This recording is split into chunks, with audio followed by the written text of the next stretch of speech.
이 시간 우리에게 주신 하나님의 말씀 마가복음 11장 12절에서 14절까지 말씀입니다.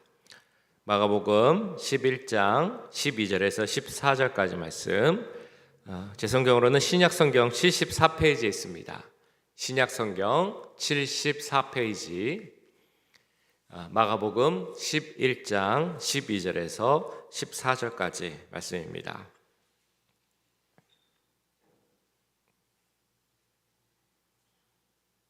마가복음 11장 12절에서 14절 우리 오늘도 석절이니까요 한 목소리로 같이 읽도록 하겠습니다. 이튿날 그들이 베다니에서 나왔을 때에 예수께서 시장하신지라 멀리서 잎사귀 있는 한 무화과 나무를 보시고 혹 그 나무에 무엇이 있을까 하여 가셨더니 가서 보신즉 잎사귀 외에 아무것도 없더라.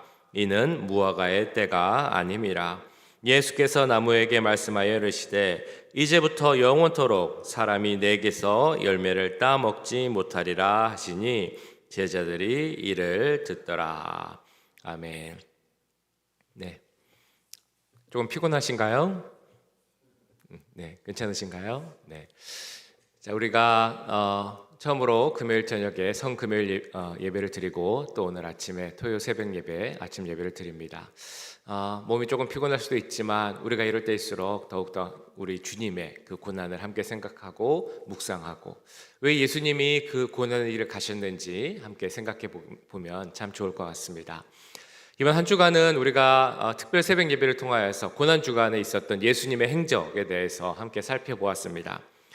기억나실지 모르겠습니다. 예수님께서 지난 주일 종려 주일날 예루살렘에 입성을 했습니다. 사람들이 호산나 부르면서 왕으로서 예수님을 맞이하셨습니다. 그리고 이제 십자가 못 박히시기까지 매일같이 예루살렘에서 십자가를 준비하시는 그 일을 하셨는데요. 그래서 월요일을 보통 청결의 날이라고 부른다고 말씀드렸습니다. 그날 성전을 깨끗하게 하시고 그리고 오늘 이제 읽은 말씀인 무화과 나무에 그를 저주하는 그 일이 생기는 날이 바로 월요일입니다.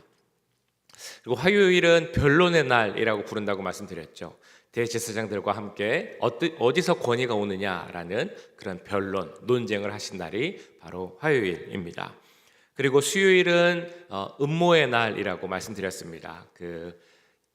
마리아가 예수님 발에 향유를 부어서 바른 날, 그것을 보고 가룟 유다가 저 예수님은 내가 바라던 지도자, 리더가 아니다 라는 생각을 하고 그 예수님을 배신하고 팔기로 결정한 날이 바로 수요일입니다. 목요일은 준비의 날이라고도 부르고 또 번민의 날이라고도 부른다고 말씀드렸습니다. 십자가를 준비하면서 제자들과 함께 식사하시는 최후의 만찬이 있었던 날이기도 하고 또 제자들의 발을 씻겨주시던 그런 일을 하시기도 한 날이 바로 목요일입니다. 그리고 어제 금요일은 순환의 날, 십자가에서 7가지의 말을 하시고 그리고 돌아가신 날이 바로 금요일입니다. 그래서 지금 예수님은 무덤에 계십니다. 그래서 그 무덤에 계신 이 오늘 토요일을 우리가 보통 침묵의 날이라고 부릅니다. 어떤 이야기를 특별히 하기보다 침묵으로 예수님의 부활을 기다리는 날, 오늘 토요일을 침묵의 날이라고 부릅니다. 자, 우리가 예수님께서 십자가에서 죽으셨는데 그 부활을 기다리면서 어떤 말씀을 묵상할까라고 생각을 하다가 아까 월요일 있었던 사건 중에 하나인 무화과 나무를 저주하는 그 사건을 우리가 함께 보면서 왜 예수님께서 무화과 나무를 저주하셨는지 지금 우리에게 어떤 메시지를 줄 수 있는지 함께 살펴보고자 합니다. 오늘 말씀의 주인공은 말 그대로 무화과 나무입니다. 예수님께서 예루살렘에 계시다가 베다니로 잠깐 나가셨다가 다시 예루살렘으로 들어오셨습니다. 자, 그런데 예루살렘으로 들어왔는데 예수님이 너무 배가 고프신 겁니다. 근데 저기 봤더니 무화과 나무가 길거리에 있었습니다. 그 당시에는 무화과 나무, 길거리에 있는 무화과 나무는 아무나 누구든지 배고픈 사람이면 가서 그 나무의 열매를 따서 먹을 수 있었습니다.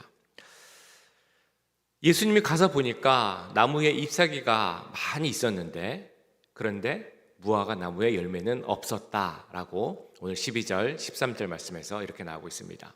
이튿날 그들이 베다니에서 나왔을 때 예수께서 시장하신지라 멀리서 잎사귀 있는 한 무화과 나무를 보시고 혹 그 나무에 무엇이 있을까 하여 가셨더니 가서 보신즉 잎사귀 외에 아무것도 없더라. 이는 무화과의 때가 아님이라. 나무를 보니까 잎사귀는 그래도 조금 있는데 그 안에 잎사귀 가운데 그 안쪽에 열매가 있으면 좋았을 텐데 열매가 하나도 없는 것입니다. 그래서 그걸 보고 예수님께서 왜 이 나무에 열매가 없느냐라고 하면서 그 나무를 저주하는 말씀이 14절에 이렇게 나오죠.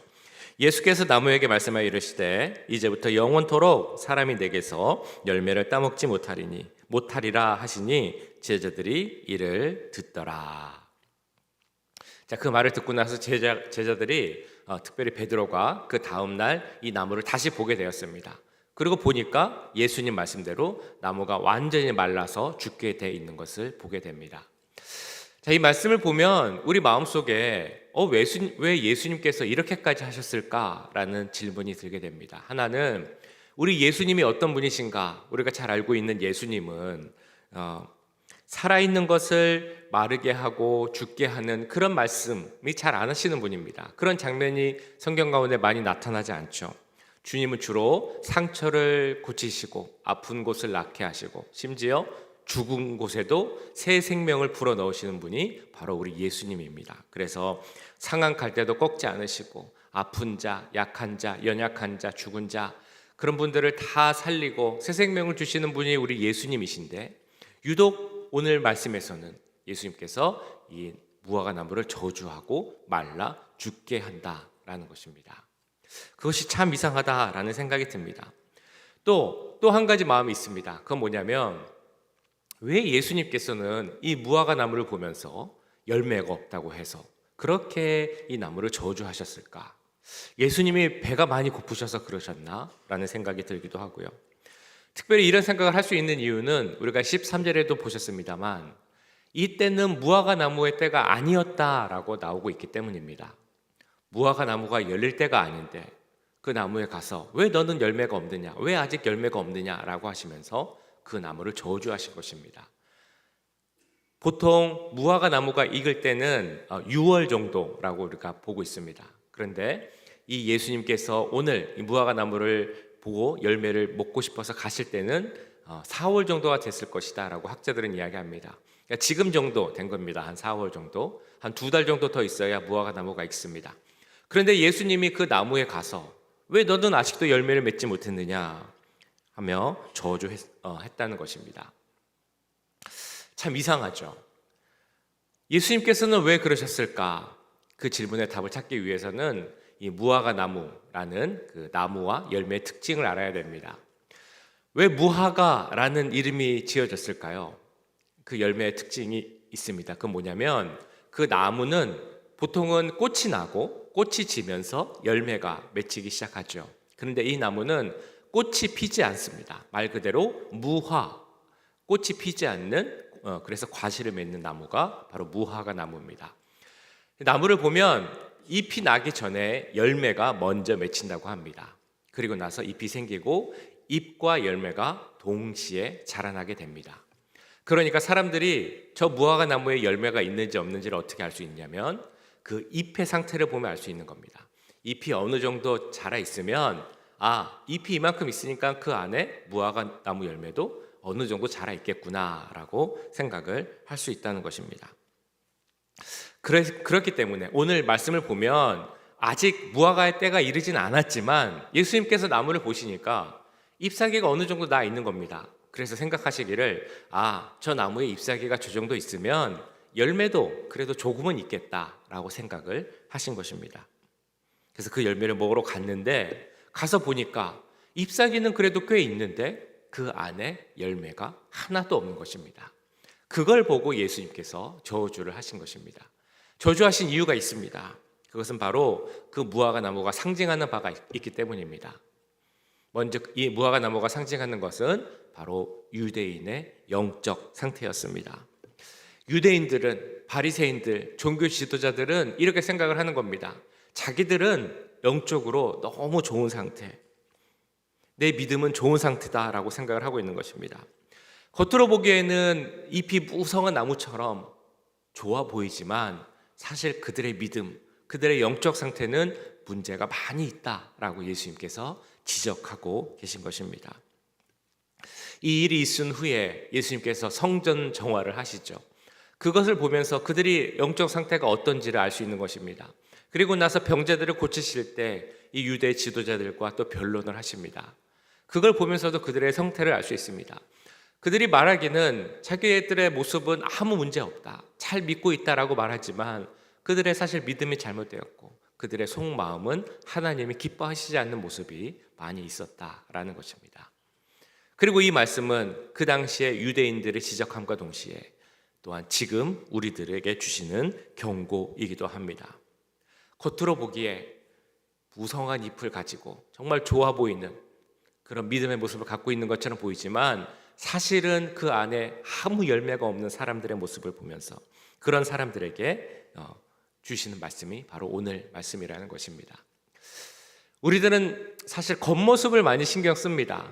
다른 사람이 나를 어떻게 볼까 신경을 많이 쓰죠. 어느 정도는 당연한 것이라고 생각이 됩니다. 어떻게 다른 사람 시선을 전혀 신경 안 쓰고 살 수 있겠습니까? 그리고 또한 어느 정도 필요하다고 또 생각을 합니다. 하지만 하나님께서 주시는 말씀은 겉모습만 그럴듯한 것은 아무 의미가 없다라고 말씀합니다. 주님은 그럼 무엇을 보신다는 것입니까? 겉모습이 아니라 우리의 중심을 보신다라고 말씀하십니다. 성경에도 나오고 있죠. 하나님께서 보시는 것은 우리들 마음의 중심을 보고 계시다라는 것입니다. 동시에 우리 마음의 동기도 함께 보신다고 말씀합니다. 우리가 어떤 일을 했느냐, 어떤 과정을 통해서 했느냐, 또 어떤 방법을 통해서 했느냐, 그 결과가 어떻느냐, 물론 이런 것도 우리가 잘 생각해야 되고 고려해야 되는 것이지만 중요한 것은 어떤 동기에서 그 일을 했느냐라는 것입니다. 하나님을 기쁘시기 위해서 한 것인지 아니면 나를 자랑하고 나를 나타내기 위해서 한 것인지 그것이 중요하다라는 것입니다.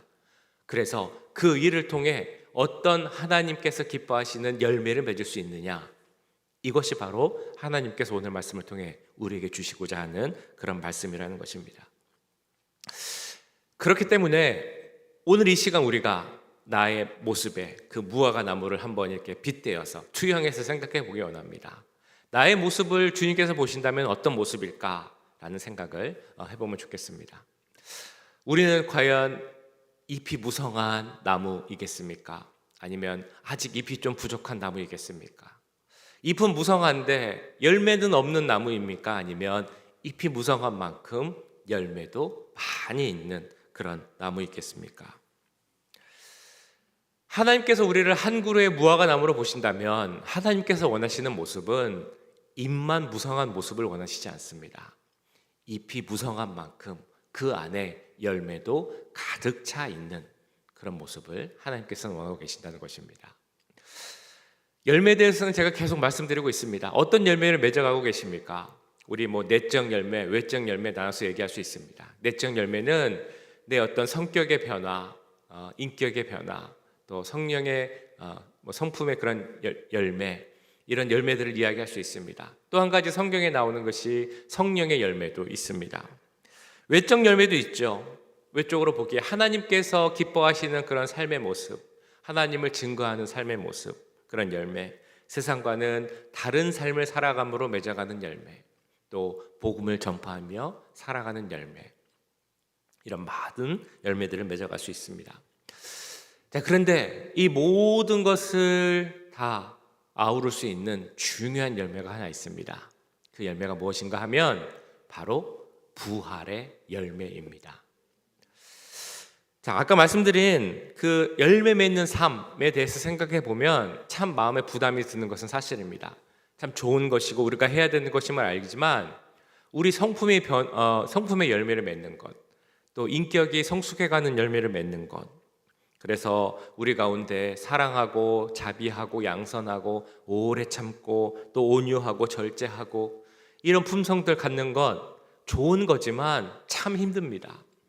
세상에 살면서 그리스도인이니까 세상하고 다르게 살라고 하는데, 다른 기준으로 살면서 하나님을 증거하라고 하는데, 그것이 참 필요하다고 하지만 너무 어렵다는 것을 우리는 잘 압니다. 그러면 우리가 어떻게 그 열매를 맺으며 살 수 있겠습니까? 무화과 나무에 열매가 가득해야 한다고 하는데 어떻게 하면 그 열매가 나의 열매가 될 수 있겠습니까?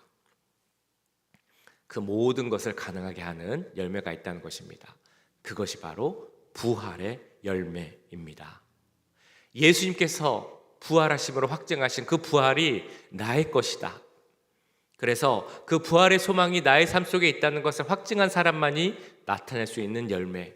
그 부활의 열매가 있는 사람은 내 삶에도 내 내적인 부분, 외적인 부분 할 것 없이 하나님께서 원하시는 그런 열매를 맺어가며 살 수 있다는 것입니다. 그렇다면 우리에게 중요한 것이 무엇이겠습니까? 바로 부활할 것을 믿는 것입니다. 예수님께서 십자가에 못 박히시고 3일 만에 부활하신 것을 믿으십니까? 그 부활을 믿는 자만이 이 부활의 열매가 우리 가운데 맺히게 될 줄 믿습니다. 아까 말씀드린 것처럼 예수님께서 이 나무를 저주하신 후에 다음 날 제자가 가서 그 나무를 보니까 나무가 진짜 말랐다라는 것이 오늘 읽지 않은 뒷부분 말씀에 나옵니다. 21절 말씀인데요. 제가 읽도록 하겠습니다. 베드로가 생각이 나서 여짜오되 랍비여 보소서 저주하신 무화과 나무가 말랐나이다. 자, 그러니까 예수님이 이렇게 대답을 하십니다. 예수님께서 그들에게 대답하여 이르시되 하나님을 믿으라. 내가 진실로 너에게 이르노니 누구든지 이 산더러 들리어 바다에 던져지라 하며 그 말하는 것이 이루어질 줄 믿고 마음에 의심하지 아니하면 그대로 되리라. 이 말씀은 이런 내용입니다. 그 베드로가 나무가 마른 것을 보고 예수님한테 가서 주님, 이 나무 어제 예수님이 말씀하신 그 나무잖아요. 어제 말씀하신 대로 나무가 말라 죽어 있습니다. 그랬더니 예수님이 또 이렇게 말씀을 하는 겁니다. 하나님을 믿어라. 믿어야 된다. 그래서 누구든지 저기 있는 산을 보고 들리어서 바다에 빠지오라 하면, 그리고 그것을 믿으면 그 일 그대로 될 것이다 라고 말씀하고 있는 것입니다. 산이 들려서 바다에 던지워지는 것, 지금도 우리가 자주 사용하는 말이죠. 거의 불가능한 일을 이야기할 때 하는 말입니다. 유대인들도 옛날부터 불가능한 일, 안 되는 일을 이야기할 때 이 비유, 즉 산이 들려서 바다에 던져지는 것, 안 되는 일이다라는 그 비유를 썼다고 합니다. 자, 그런데 예수님은 이 비유를 통해서 믿음이 있으면 사람들이 불가능하다고 말하는 일도 가능하게 된다라고 말씀하고 있습니다. 이 세상에 불가능한 일이 참 많습니다. 산이 들려서 바다에 던져지는 것, 사실은 불가능한 일이죠. 근데 그만큼 불가능한 일이 있습니다. 그게 뭐냐면 사람이 변화되는 일입니다. 우리의 성격이 변하는 것, 성품이 변하는 것, 우리의 안 좋은 습관, 성격 버리는 것, 우리 안에 진정한 열매를 그렇게 맺어가는 것, 사실은 정말 불가능에 가까운 힘든 일입니다. 외적인 열매를 맺어가는 것, 즉 세상 사람들과 다른 기준으로 살고 나에게 안 맞는 사람들, 성격 안 맞고 뭔가 좀 다른 사람들을 품어주고 이해해주는 것, 그리고 복음을 거부하고 떠난 사람들 또 가서 그래도 교회 나와야 됩니다 라면서 복음을 전하는 것, 계속해서 그 일을 하는 것 참 쉽지 않은 일입니다. 불가능에 가까운 일입니다. 그런데 이것이 어떻게 가능한 일이냐? 예수님께서 말씀하고 계십니다. 하나님을 믿으면 된다. 나를 위해 죽고 부활하신 예수님을 믿으면 된다. 그 예수님이, 부활하신 주님이 내 안에 있으면 그 주님의 능력으로 그 모든 불가능한 일이 가능하게 된다라고 말씀을 하고 계신 것입니다. 부활하신 주님, 예수님께서 3일 만에 부활하셨대 라고 끝나는 일입니까? 아니면 부활하신 주님이 우리 마음 가운데 계십니까? 부활하신 주님이 우리 마음 가운데 계셔야 합니다. 그래야 그 주님으로 말미암아 부활의 열매가 맺어질 수 있기 때문입니다. 그리고 부활하신 주님으로 말미암아 내 안의 열매, 내 삶의 열매가 맺어질 수 있기 때문입니다. 열매를 맺기 위하여서 얼마나 수고하고 힘쓰고 계십니까? 성령의 열매, 인격의 열매, 삶의 열매, 전도의 열매, 그 많은 열매들이 우리 삶 가운데 그대로 맺어지길 간절히 원합니다. 이를 위해 가장 먼저 필요한 것이 무엇이라고 말씀드렸습니까? 바로 부활의 열매입니다. 예수님, 그 부활하신 예수님께서 우리 안에 거하심으로 주님께서만 주실 수 있는 그 부활의 열매가 이 자리에 계신 모든 분들 삶 가운데 가득 맺어질 수 있기를 주님의 이름으로 간절히 축원합니다. 기도하겠습니다. 오늘 말씀을 기억하면서